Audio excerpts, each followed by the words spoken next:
pause.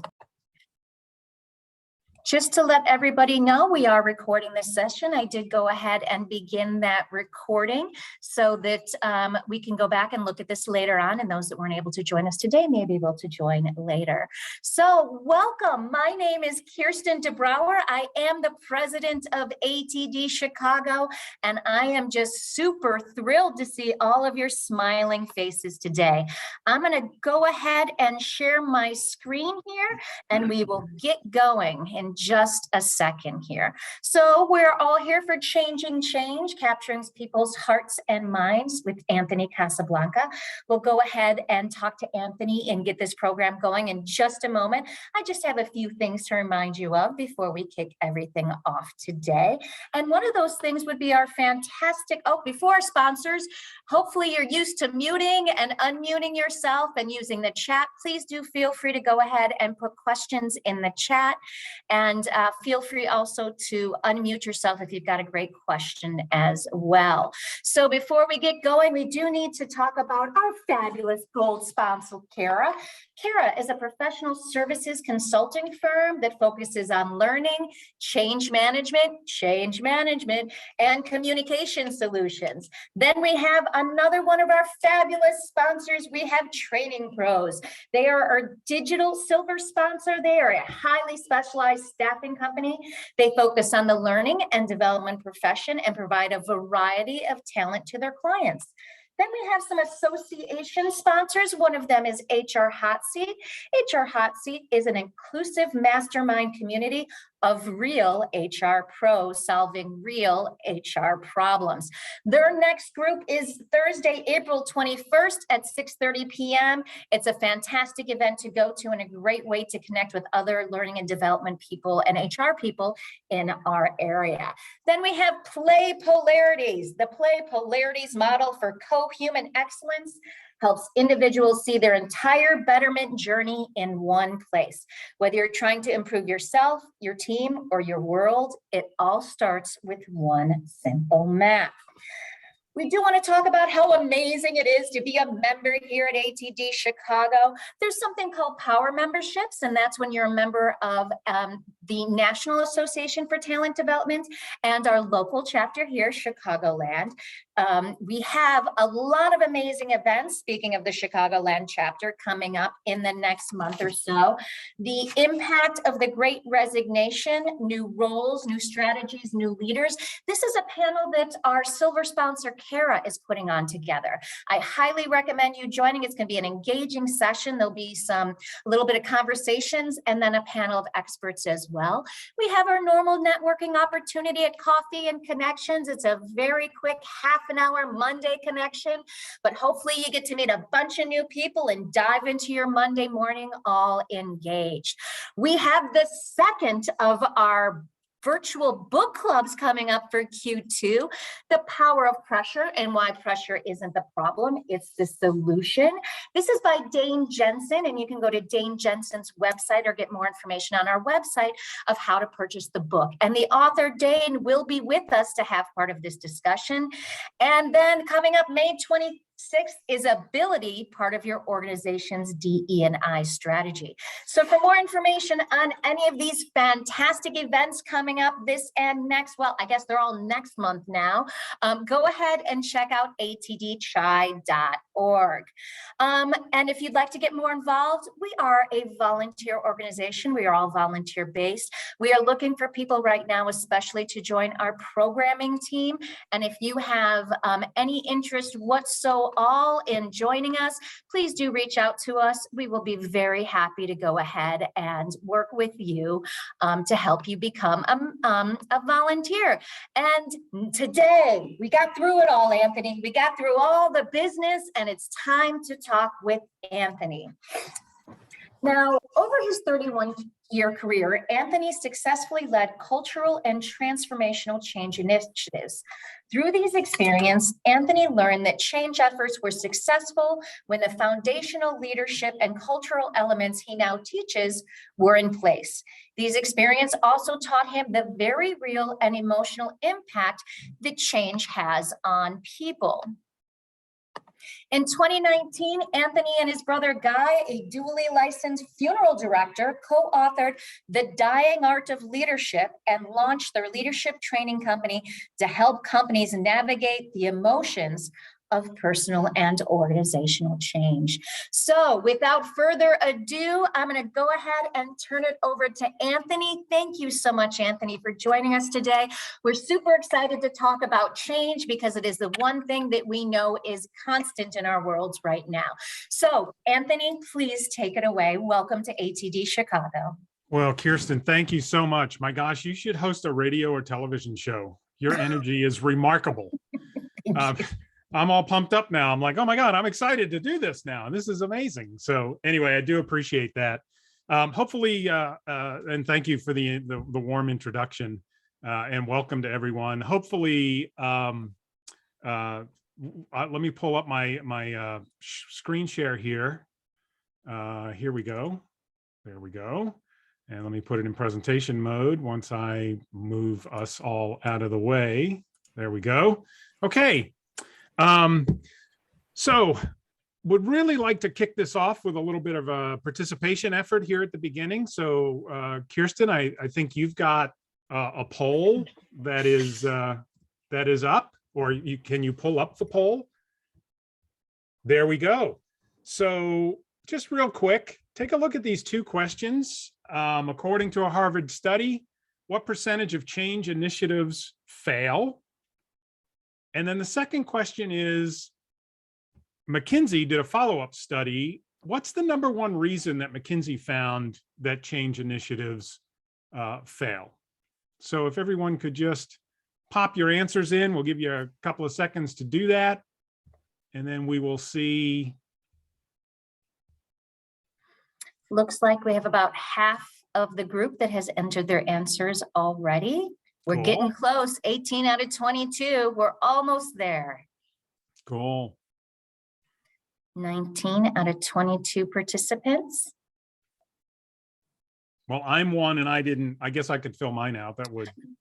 You know, it's funny, I didn't vote either, and I wonder if it counts me as well. Well, all right, we have 21 of 22. I'm a participant as well. Let me go ahead and end the poll. Can you see the results or not yet? I cannot. There, well, it popped off the screen, so I can, but I do not see the results. There we go. All right.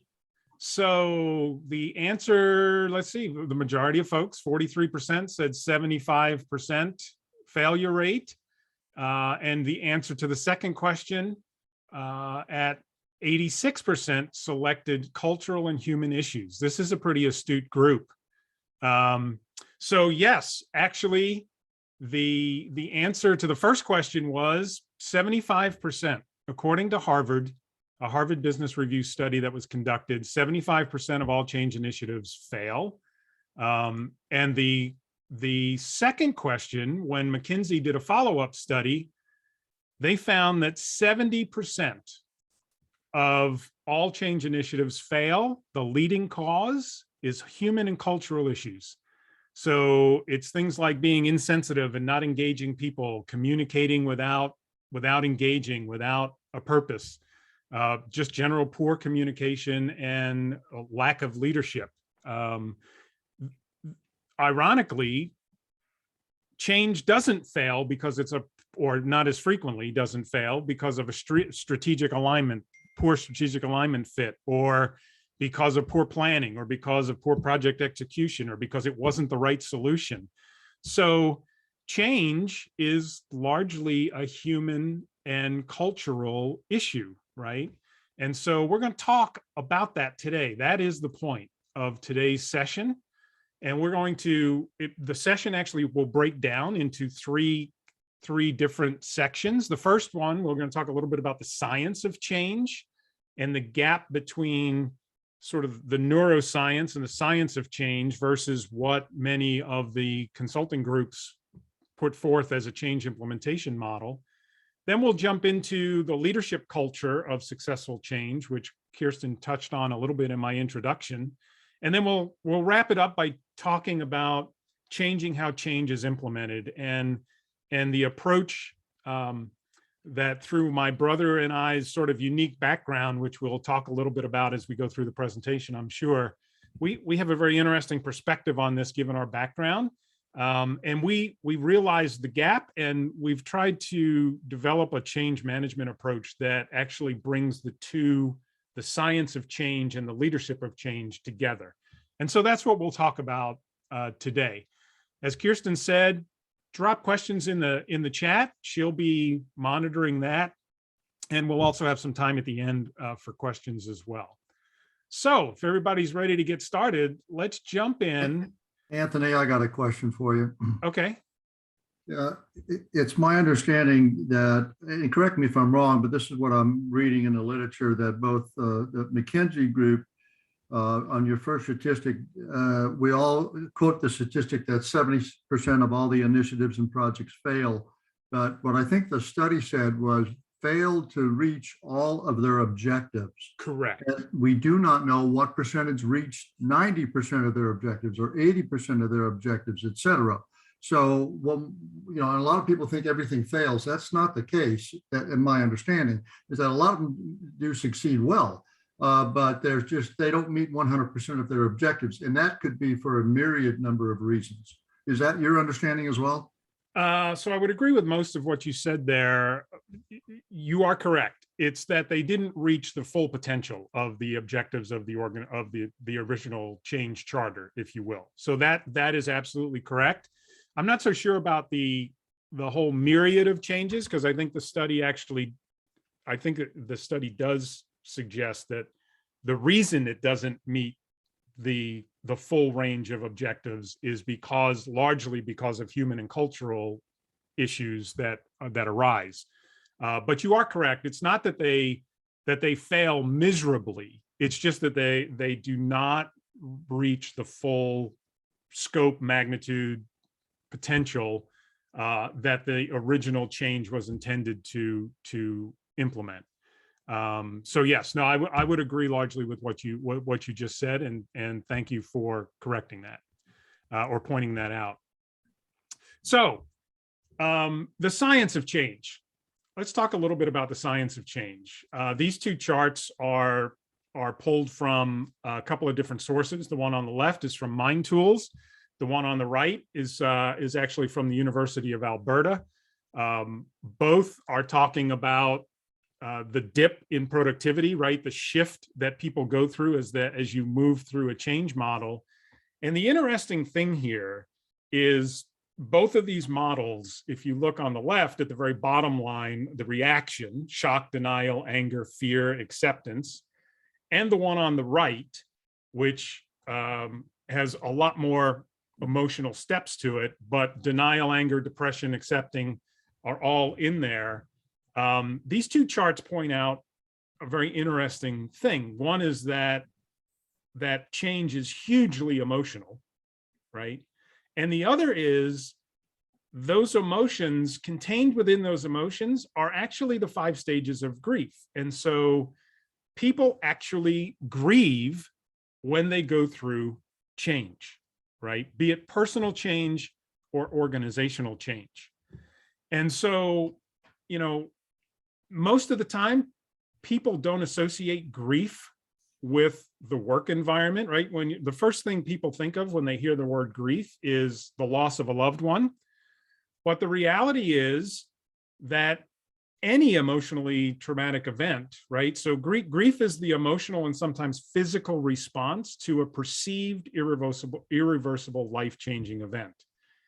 And the list, so any traumatic event that's large enough to change a person's sense of reality, including their work life, will cause them to enter that emotional roller coaster that you saw on those last two charts, and that many would call the stages of grief.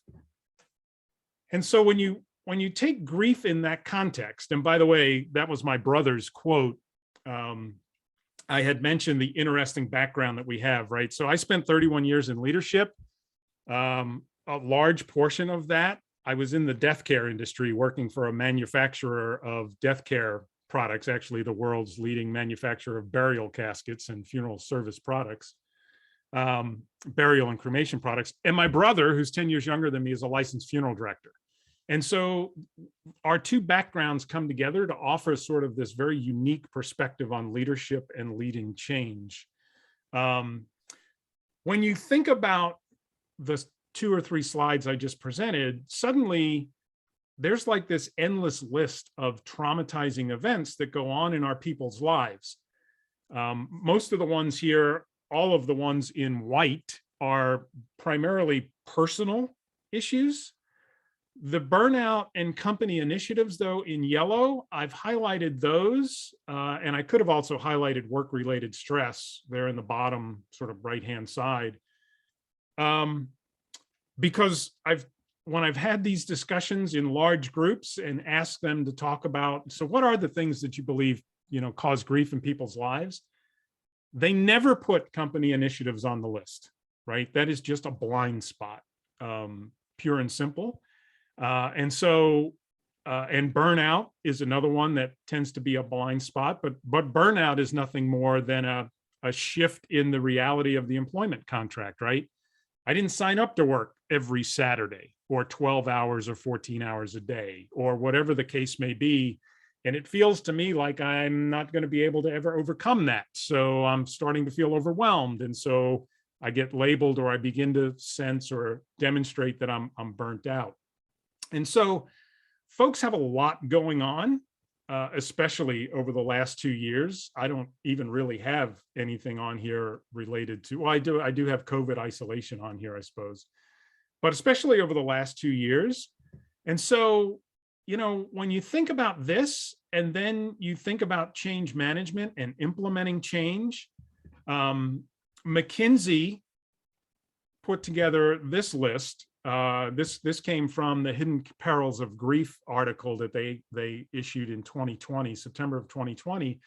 They put it in terms of 7 questions, 7 human needs that people experience, right? And that they begin to question when change comes into their lives. Things like, and again, let's not think about it so much on the personal side, but think about these questions in the change management light, right? So who am I connected to, right? I used to work in this department, now I'm in that department. I used to work for this leader, now I work for that leader. Who am I connected to? Where do I belong, right?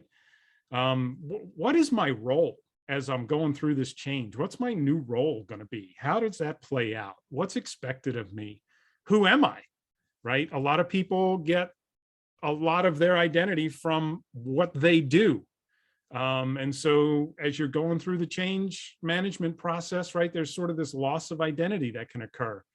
And where am I going, right? I used to know what my career path looked like. Now I'm not sure as we go through these changes.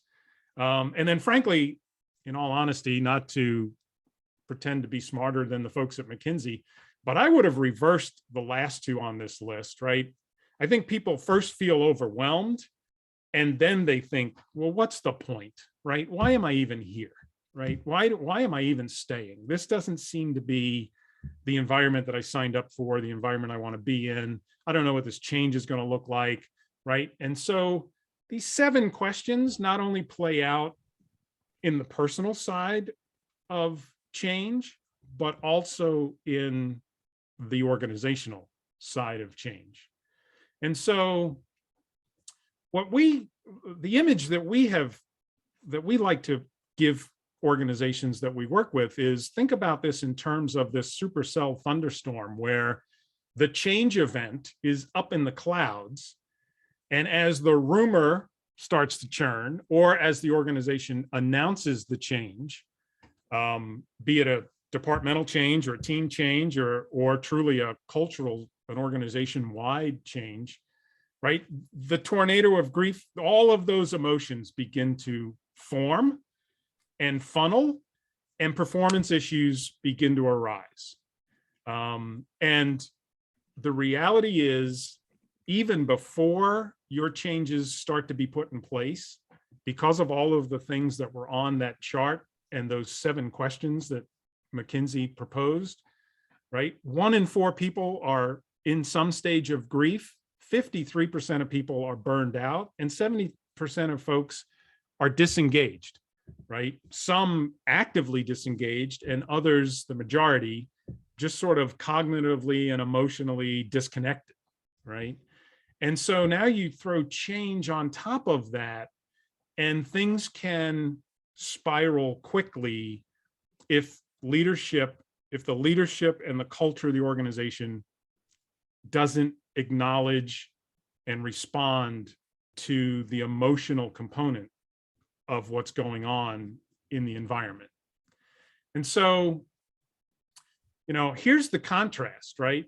And I could have put on the left-hand side, I could have put a whole host of different models there, but primarily leadership change models follow the same basic steps, right?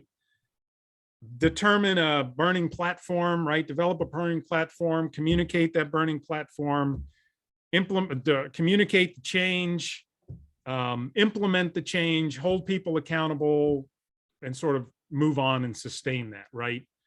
And in that model, however many steps there may be in that model, there's really no place. Most organizations never really deal with the emotion, right? There are no steps in that slide on the left, that chart on the left, that really integrate the chart on the right, right? And so, I have a quote at the top of the slide: people don't resist change, they resist being changed. And so that's the gap that the work that my brother and I have started is attempting to close, right? Is how do you bring those two worlds together to more effectively lead change and navigate the emotional component of change? That's what the work that we do is really focused on. Because when the change happens, right, when you actually do begin to go through the process, that tornado of emotion just throws your change plan, right? Things go everywhere, right? Things begin to fall apart if you're not managing the emotional component of change. The work plan just doesn't flow quite as nicely as that 8-step plan on the left, right? And it's as McKinsey pointed out, it's largely because of human and cultural issues, not because you have the wrong technical solution, right? So here's a couple of points to remember from the first section here, right? 70%, as we talked about earlier, of all change initiatives fail to deliver on their objectives, and it's largely due to human and cultural issues. That is the big driver. That is the 70% driver. Science recognizes the connections between change, emotions, and leadership. Change management implementation models tend to ignore that emotional component, and that gap leaves organization and leaders struggling to acknowledge and navigate the emotions of change, right? And so as we move forward, we're going to talk about— Anthony? Yes, ma'am. I'm sorry to interrupt you. There were 2 questions that came in that I thought are kind of interesting to this part. Okay. One of them wanted to know the source of your statistics. And the second question was, in the quote, generate short-term wins step, could addressing emotions fit in that step? Generating short-term wins in that stack? No, not really. Not really. That's typically going out and taking a simplified project or something like that, or getting an early win to demonstrate, hey, this is going to be a good thing. But at the end of the day, while that helps, in fact, it's funny, I was reading an article just the other day about 2 approaches to use, right? One is demonstrating short-term wins, right? And at the other end of the spectrum was setting the bar so high and trying to do things, basically painting a world that's so unrealistic that when you actually implement the change, it doesn't feel nearly as hard. I don't know that I really buy into that end of the spectrum. But you can generate short-term wins and not deal with the emotion of what's really going on, right? And at the end of the day, work is going to change, and people are always questioning how that's going to impact them, right? It's certainly a step that needs to be left in the process, right? I'm not suggesting that you do away with all of those steps. What I am suggesting, though, as you'll see as we get towards the back end of the presentation, is that I think there are things that should be added to that model that would clearly help the human and cultural issue or the emotional side of change that most leaders are ill prepared to deal with, right? Because it's really not, nobody really teaches that now, right? You're typically promoted to be a leader because you've done your job well, not because you've demonstrated, not because we've trained you to be a leader. And frankly, I'm dealing with this with a company right now as they go through a company-wide lean transformation. Yes, they are out getting short-term wins, but the organization is in turmoil, and people are suspect, and people are wondering where this is going to go and how this, where is this leading? Why are we doing this now? Right? There's all of this sort of emotional conversation around the change. So, and then the statistics, one came from a Harvard study. I guess I did not put the actual study there. But if you Google any Harvard study on change, I'm sure that study will pop up. And then the McKinsey, the 70% statistic, that actually came from a McKinsey article. I think it was actually in that grief article that I represented. But I can, if anyone wants to know, I can find those statistics quickly on another document, and maybe at the end of the session, I can get you the direct references at the end of the session. So, okay.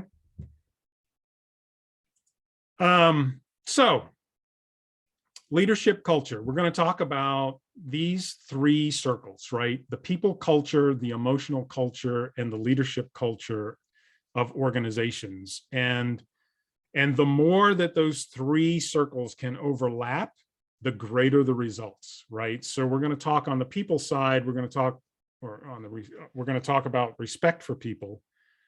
We're going to talk about emotional and psychological safety and what that looks like, and how we think organizations should be thinking about that component. And then we'll also talk a little bit about adaptive leadership. Keep in mind, we're going to go through these fairly quickly because each one of these is training in and of itself. And so, for instance, on adaptive leadership, I mean, that's an 8-hour training class that I'm going to try to boil down to 3 or 4 slides. So we will move through these relatively quickly, given the time constraints that we have. So how do we define, right? When I say we, I'm talking about the work that we do. How do we define respect for people and emotional and psychological safety? And we'll talk about those two together because they overlap. And we're going to do it through a staircase, right? And so, every organization that we have dealt with and that I've been associated with, when we ask them talk to us about respect for people, they all say, oh yeah, we have a respect for people culture. We all treat our people with dignity and respect, right? And as we dig deeper, that tends to mean things like, we don't insult anybody, we don't offend anybody, we have an ethics hotline, we put our leaders through harassment training, maybe diversity and inclusion training. But at the end of the day, it's a pretty low bar, right? It's really a pretty low bar. Which is why, everybody claims that they treat their people with respect, that they have a respect for people culture. But as you dig deeper, there are elements of this staircase that are missing, particularly the ones, as we'll get to the right-hand side, that are really critical because respect for people is so much broader than that definition, right? And so typically then people move to teamwork. Oh yeah, no, we work well together in teams here. We're proud of that, right? We hear that a lot. We come together and we get the work done.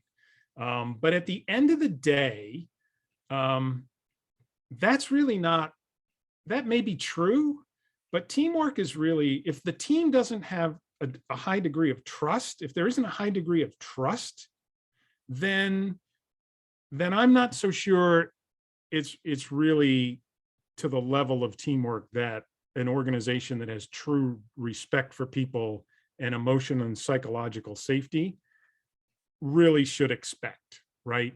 Just having people who work together to put out a project or to reach a milestone, that's good, but that's not true teamwork, right? At the end of the day, when things get tough, if the team can't trust one another, you begin to get things like passive aggressiveness and silent disagreement and those kinds of things among the team. And so, the quote here from Simon Sinek is one that sort of resonated with me.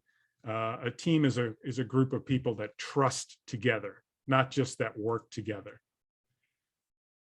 And then seeking to understand. In my lean training, we're taught to go see, ask why, show respect. And the showing of respect is going to the floor and engaging people and really truly listening to those doing the work.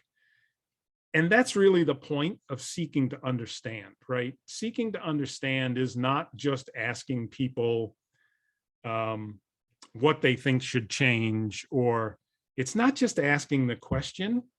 It's really ensuring that people feel heard, right? The organization that we're currently engaged with, it's been really interesting as we've taken them through the assessment process that we take organizations through. When we've talked to people about, do you feel you can raise your hand and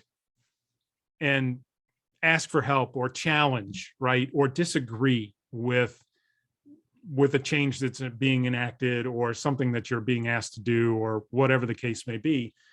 And folks in the organization said, yeah, I feel absolutely, I can go to my supervisor and raise my hand and say, hey, I don't agree with this, but nothing ever happened. They don't listen, right? I never feel listened to. What I get in return is, yeah, we'll take a look at that. And I guess it goes on some list somewhere, but we never hear back about it. We never talk about it again. It just sort of is this meaningless, sort of trivial attempt at making me feel placated. And that's not truly seeking to understand, right? Seeking to understand is really about ensuring people feel heard. It's not listening to respond. It's listening to understand, to acknowledge, to verify, right? That's the standard of seeking to understand. The next one is developing self and others. And this one always used to frustrate me when I was the VP of Human Resources, because it's one of the most important things an organization can do. And it's the first thing that gets cut when things get tough, right? Is the training budget goes, the development budget goes. And it's one of the most important things a leader can do, right? A lot of times, leaders, including myself in a couple of instances, get into a role and they believe because they're now the leader, right, that geez, I've been in this industry 20 years. I've seen it all. We've done that before, right? They stop sort of learning and growing. And it's bad enough when the leader does that, but if you aren't helping your people to learn and grow, that gets in the way, right? People begin to, that further fosters the disengagement that occurs, right? And some of those questions that were on that McKinsey slide. And I found this quote very intriguing when I was going through my lean transformation training way back when. Fujio Chao is the chairman, or was the chairman, of Toyota, and he was in an investment conference, and he got asked, how is it that Toyota gets the results that they get? And why is it that Toyota is not bashful about bringing people through their organization and through their plants to understand what they do? And his response really caused me to step back and think about my own leadership and this particular point. His response was, first we build people, then we build cars. That's how Toyota achieves what it achieves. And regardless of whether you're a Toyota fan or not, or whether you believe all of the things that are written about Toyota and whether or not they should be held up as the standard when talking about things like lean and the Toyota production system, that's still a pretty powerful quote. And one that I think is a very interesting question for organizations. Are people just this, are they just a replaceable cog in the big machine? Or do we really respect our people, and are we really trying to develop and grow our people in order to develop and grow the organization and achieve the results that we hope to achieve? And it's a question that organizations will say that's what they do, but when the going gets tough, like I said, that's the first thing that goes. And the people may not feel like they're getting developed because there are no real processes in place. But it's a critical element to really demonstrating respect for people. And you're going to notice, as we now sort of move forward in this chart, this is not a linear staircase, right? We sort of reach a tipping point somewhere right around here, where the next elements of the staircase really have a dramatic impact on the way people feel about the organization and the emotional health and leadership health of the organization. And so the next one is leadership courage. And oftentimes, when I talk to groups and we're engaged in training at organizations and we mention leadership courage, what comes back are things like the ability to make bold decisions and take risks, and to give direction, right? It's about those kinds of things that people tend to feed back as how they view leadership courage. But I've had the privilege to, as part of my training, to hear a gentleman by the name of Colonel Arthur Athens speak. And he's a retired Marine colonel, and he actually teaches at the Naval Academy. He teaches a leadership capstone course there. And I've had the opportunity and the privilege to hear him speak 2 or 3 times. And he talks about the 3 C's of leadership. The first one is about competence, right? So is my leader competent? And or are they working really hard? Speaking of developing self and others, right? Are they working really hard to learn the role? That's the first C. The second C is courage.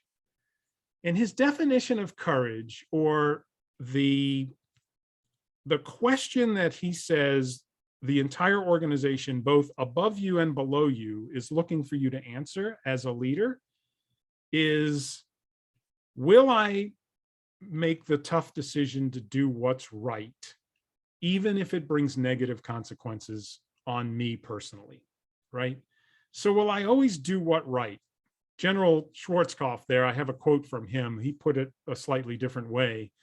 But basically, leadership courage is, will I do what's right, even if it brings negative consequences on me personally, right?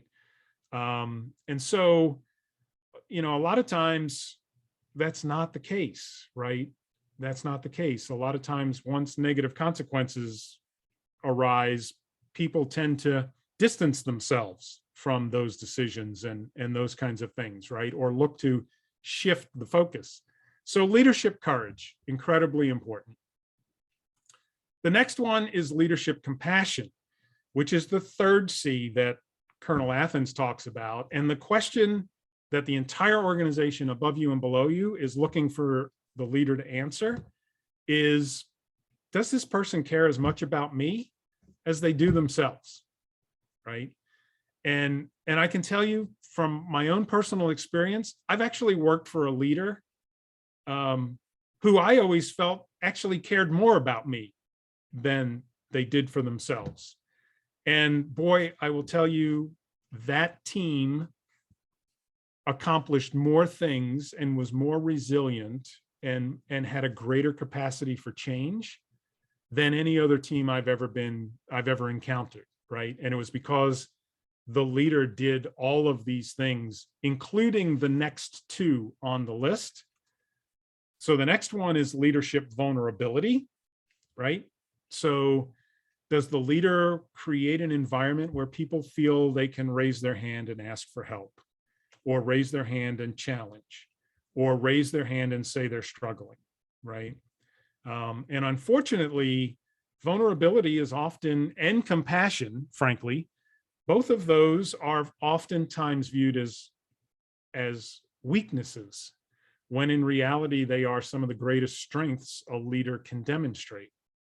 As Brene Brown in her quote, right, vulnerability is always a strength. And in those environments, what happens when the leader demonstrates those characteristics and sets that tone is people shift from, hey, I'm comfortable, bringing issues to my leader, especially when I'm struggling and those kinds of things, to, hey, I'm actually willing to question the status quo, and I'm willing to push back, and in a very respectful way, push back and challenge how we think about things around here. And that really then begins to push a team to achieve even greater results than previously thought possible. And then the final element on the list is a purpose-driven mission. And this is one that is sorely lacking in organizations. The organization never makes the transition from sort of what we build to what we really do, right? To who we are. And that doesn't have to be a save the world kind of thing. Your purpose can be, your purpose-driven mission can be around a cultural element.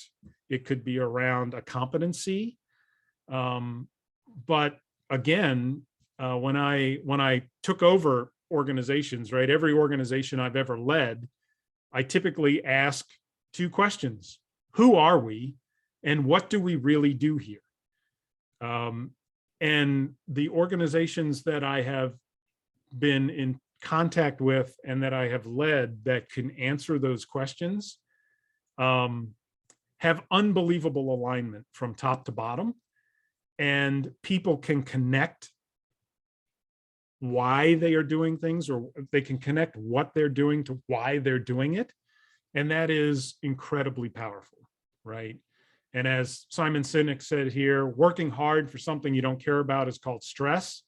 Working hard for something you love is called passion, right?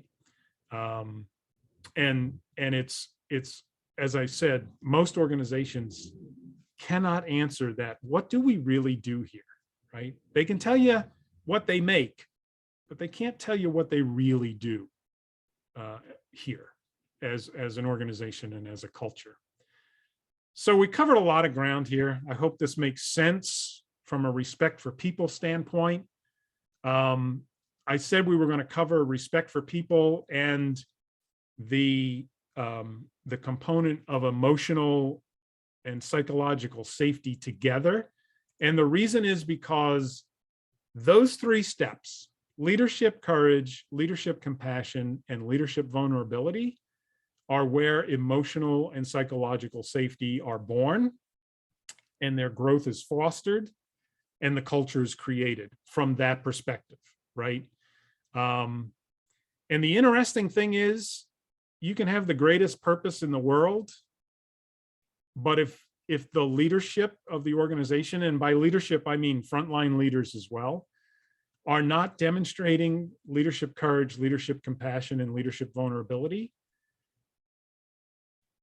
it all falls apart, right? Because at the end of the day, this is really, change management is really about leadership, right? It's not about project management. People do the project management part pretty well, right? We have the tools, we can lay out the timelines and the milestones, and we can determine the metrics, right? Where the rubber meets the road is in the leadership of the change itself, right? And how leaders engage in that, including frontline leaders, right? So, some things to keep in mind here. Effective change management requires respect for people culture, and an emotionally safe environment. If that's not present, then the organization will never really deal with the changes effectively, right?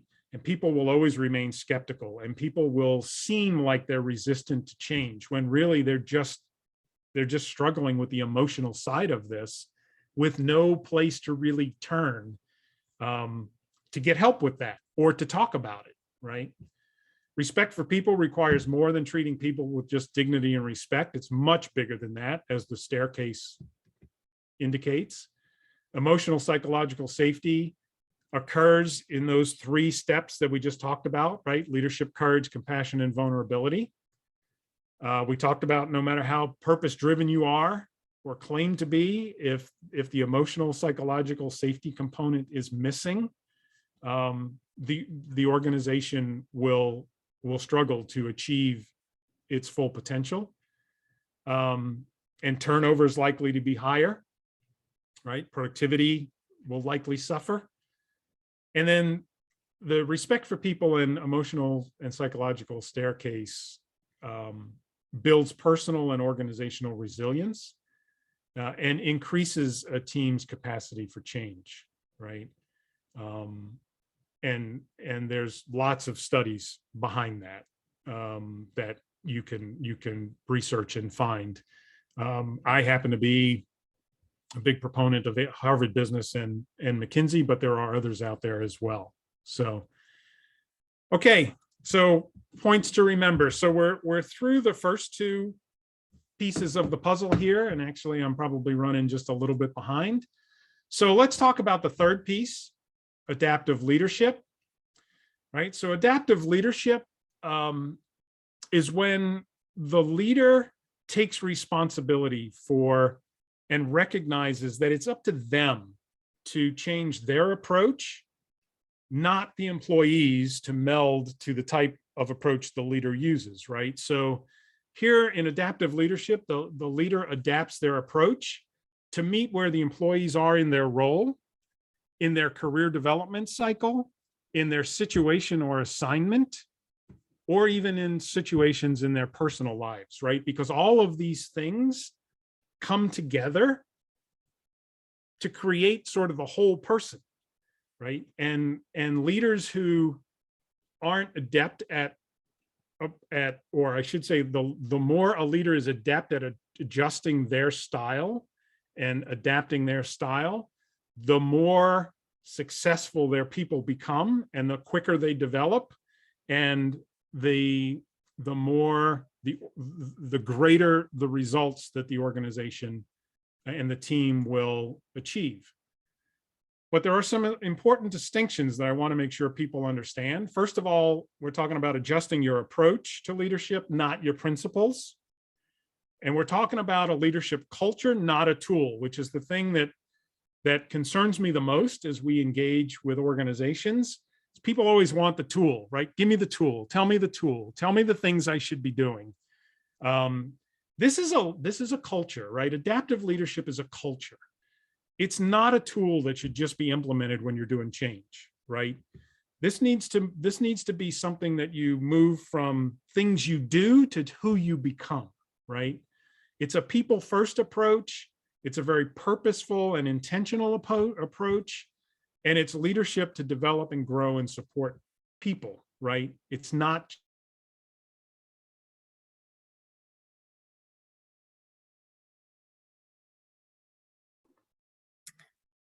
Okay, it looks like Anthony may have paused just for a moment. He may be experiencing some technical Oh my difficulty. gosh, I'm Oh, there sorry. he is.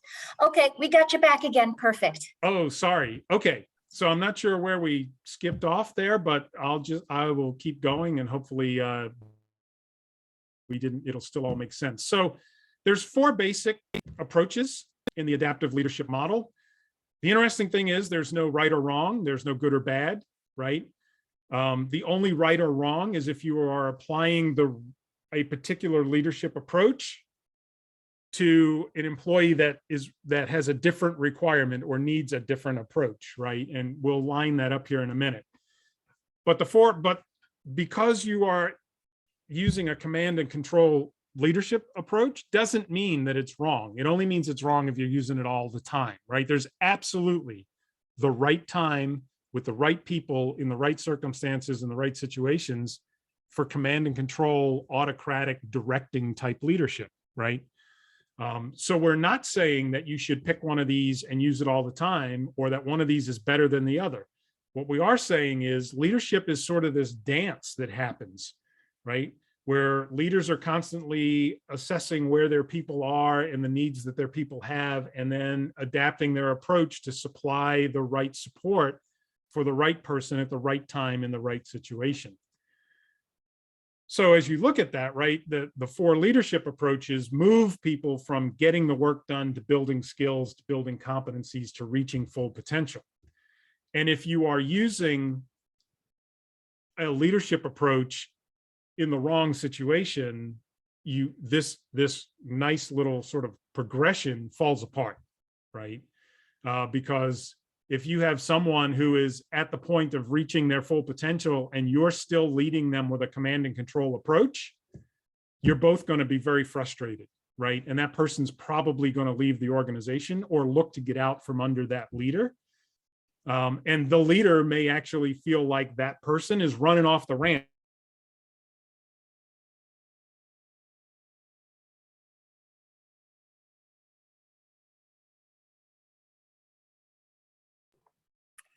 We will give Anthony just a minute or few seconds here. Hopefully he will pick back up.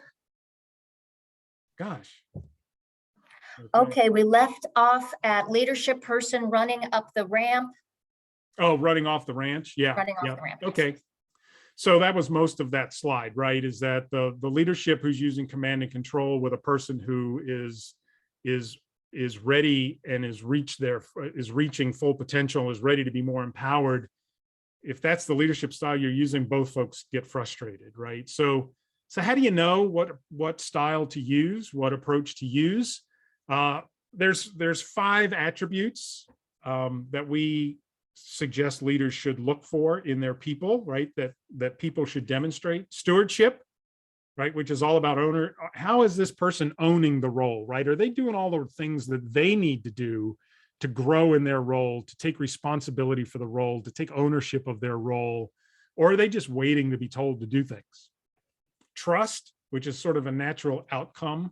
Trustworthiness is sort of a natural outcome of stewardship, right? And this is about the person's skills that they're demonstrating and their abilities, and are they growing in their role, and are they demonstrating integrity and character, and are they taking responsibility when they make a mistake, and those kinds of things. Empowerment, right? Empowerment is all about the authority that a person is ready to take and a leader needs to be ready to give at certain points. And then collaboration, right? Which is the level of information and decision-making authority that gets shared very collaboratively, and based on the stewardship, trust, and empowerment that the person has demonstrated to this point. And then finally is communication frequency, right? Which is sort of the cadence. How often do I communicate with this person? Do I need to communicate with this person, right? In order to support them the way they need to be supported. And ironically, communication frequency actually runs counter to the first 4 on that list, right? So the higher the stewardship, the higher the trust, the higher the empowerment, the more collaboration, actually the less you need to communicate with people. someone who's really high on the scale, you spend a lot of time up front engaging them in how they think that the project should go, what they think success should look like, what they think the metrics should be, right? What they think the work plan should be. But once you reach agreement, you don't have to communicate with them nearly as frequently, as opposed to someone who's low on those scales. And it's sort of like, go do this, come back and talk to me. Go fill this out, come back and talk to me, right? The interesting thing is we tend to want to talk to the people who are up in this upper right-hand box more so than the people on the lower left-hand box, right? Because depending on the style that you're more comfortable with, we tend to under communicate with the folks in the lower left and over communicate with the folks in the upper right. So pulling the matrix together, right, and in superimposing on that the leadership approaches, right? So command and control tends to lend itself to the bottom row, the whole coaching and imparting knowledge to the middle row, and then the excuse me, 3 minutes left. Okay, yep, we're just about wrapped up here. And then empowering and supporting and delegating to the top. And I bring this up because when you impose upon that whole change approach, right? If the leader is not adapting their approach to their people and dealing with their people and engaging their people sort of one-on-one, right? People are not the same when that tornado hits, when that change is announced, when those emotions are evoked, right? The person who came to work on or comes to work on Monday after the change is announced is not the same person as before the change was announced, right? Depending on the magnitude of the change. And leaders and organizations that don't recognize that quickly fall out of sync, right? Because that person in the upper right-hand box may very well be struggling with the change, right? Especially if they are a leader themselves, a frontline leader, and they're being asked to implement a change that they themselves are uncomfortable with, or that they themselves don't understand where it's going to lead them or what their new role is going to look like. They will definitely start to shift down and to the left on this chart, right? And that requires a different leadership approach. So there's the points to remember from adaptive leadership. And I know I went.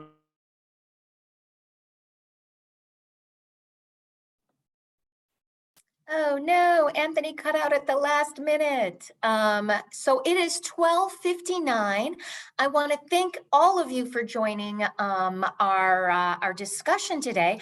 I'm sorry that we're having a little bit of technical difficulty with Anthony and his presentation here at the end. Anthony, are you back? Do we have you back again? Well, I'm not sure. I can see me. My screen share has dropped off, but and we didn't actually get to the change management component, which I'm sorry about, because the next piece was the 6 questions that we ask organizations to answer about their emotional and leadership health, the preparedness of the organization to handle the change. So. Okay. Well, thank you so much, Anthony. We appreciate it. If you have a few minutes to stick around, I'm okay to keep going. And I know there were 1 or 2 questions going, Anthony, that I wanted to address. But I also know that everybody has busy lives. So if it's the end of your time with us, thank you so much. Do check out Anthony and Grief Leaders online. He has a lot of great information online with his organization as well. They look at this change management from this people perspective, which is so different. And it's such a great organization. So Anthony, have you frozen out again, or are you still with us? Yeah, I'm more than happy to stay. Okay, fantastic. There was one question that came a little bit earlier. How is adaptive leadership different from situational leadership? Yeah, that is a great question, and it's one that we get all the time. The two are very, very similar. The two are very similar, but situational leadership deals with competence and confidence, right? Where we bring in the whole emotional component, right? That's really what we're talking about here, right? So they are very similar. right? And the approaches are very similar. But the triggers, I guess, from a leader's perspective on situational leadership are how competent are the people and how confident are the people, where from our perspective, it's more about what is the emotional component that of the situation, and how do we adapt the leadership style so we bring in the emotional component. That's really the difference. I think that's a really important difference, Anthony, because that other style doesn't necessarily think about that whole person who's showing up to work, right? Right. Where you really look at this whole person and what else could be happening outside their lives that could affect, how they feel about all of this. Right. Oh, I think you're back to screen sharing if you. Well, I am, because I saw somebody had asked, could we show the 6 questions? And so there they are. Wonderful. Okay. Yeah. And to go along with that, and I'll give them a second to absorb that, but to go along with that, right, there's the traditional leadership approach to change.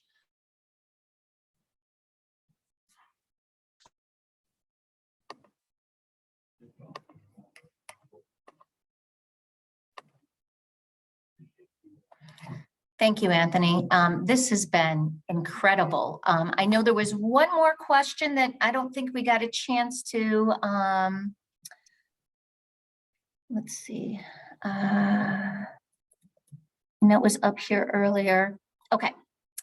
Roseanne asked, what tactics have you found that work to get leadership to recognize the importance of taking the impacted employees' emotions, culture, and mindset into their strategic plan or communications? So what tactics have you found to get leadership to recognize the importance of the impacted employees' emotions, culture, and mindset to their strategic plan? Yeah. So, quite frankly, the most powerful way is we start all of our engagements with an assessment of these things on the left-hand side of the chart that's up now, right? About the emotional and leadership health of the organization. The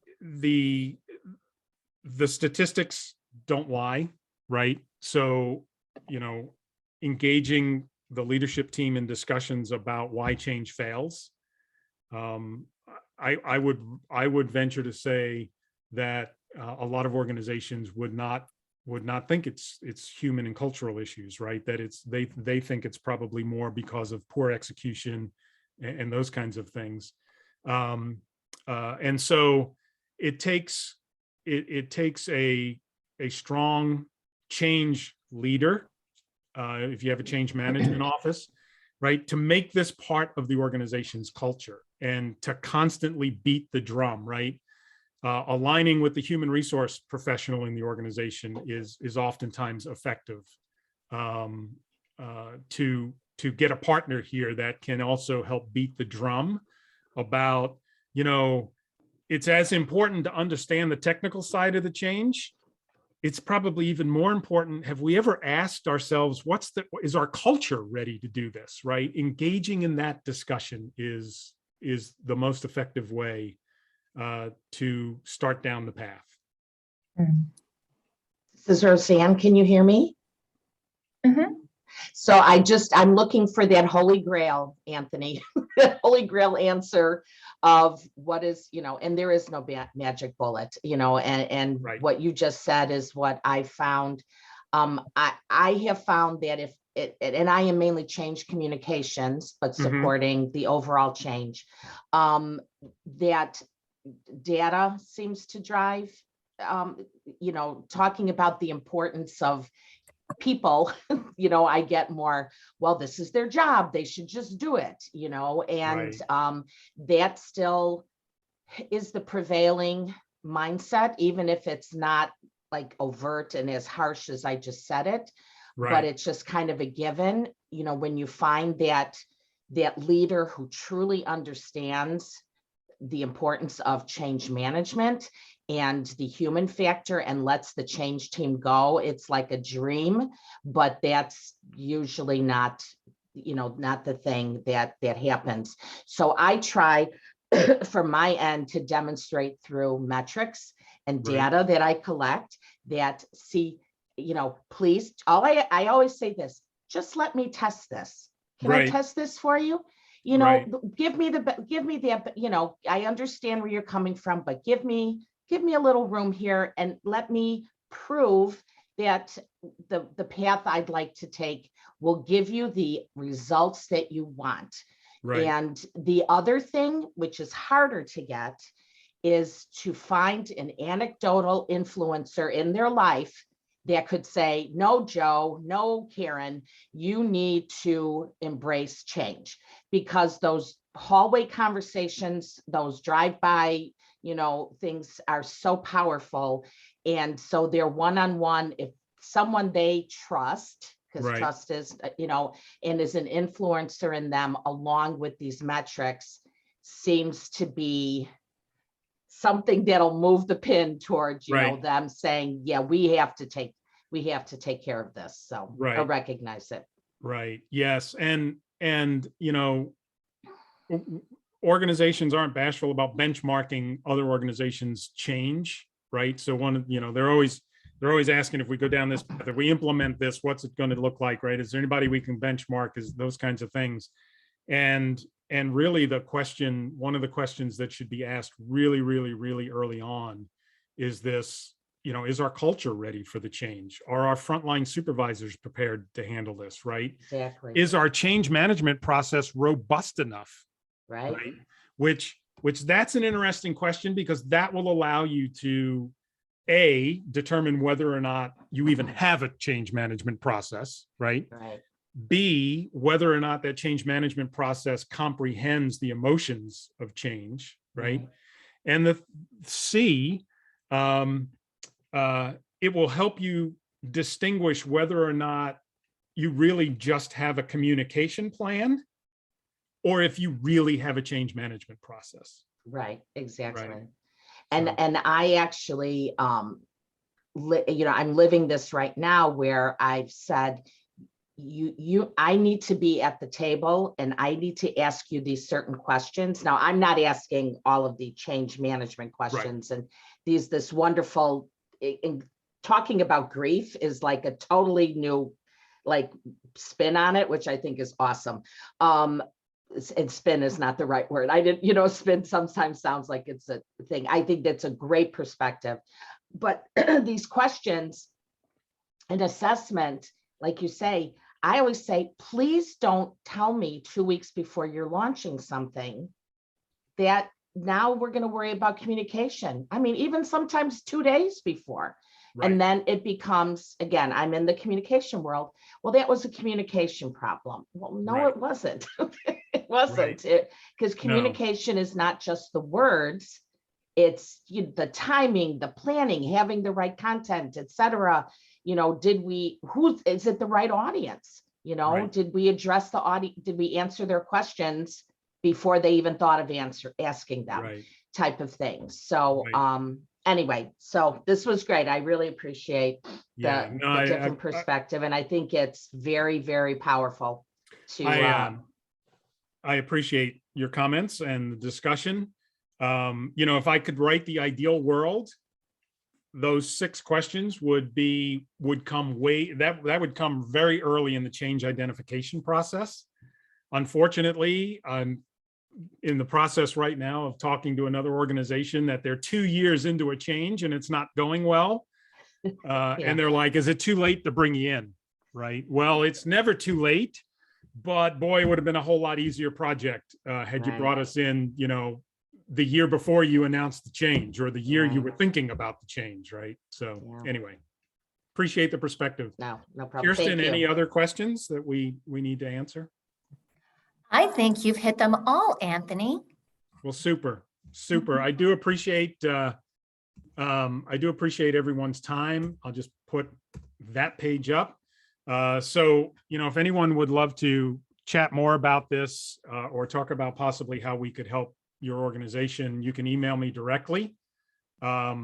Or you can get a hold of me on LinkedIn as well. So the contact information is there. And then Kirsten, I'm not sure, because I don't want to leave the person or the people who asked about the links. If I send you that information, would you be able to get that out to these folks, or does the process not work that way? Anthony, any information you want to share with people, I am more than happy to share with these folks post-program. The other thing that they should be aware of is that these recordings are available online if you are an ATD Chicago member, so you can go back and rewatch this as many times as you want. And all of our webinars are recorded and are free for you to watch after they're done live as an ATD Chicago member. Cool. Cool. Anthony, thank you so much. This was such an interesting discussion tying grief into change management. I thought this was an incredibly a little bit over an hour plus amount of time that we spent together. And I just want to thank you again for sharing your time and encourage everybody to go ahead and check out Grief Leaders and your book and reach out to you for more information. Thank you so much, Anthony. And thank you everybody from ATD Chicago for joining us. Please go to atdchi.org for more information on upcoming events. And I hope everybody has a fantastic rest of their Tuesday. Thank you so much. Thank you.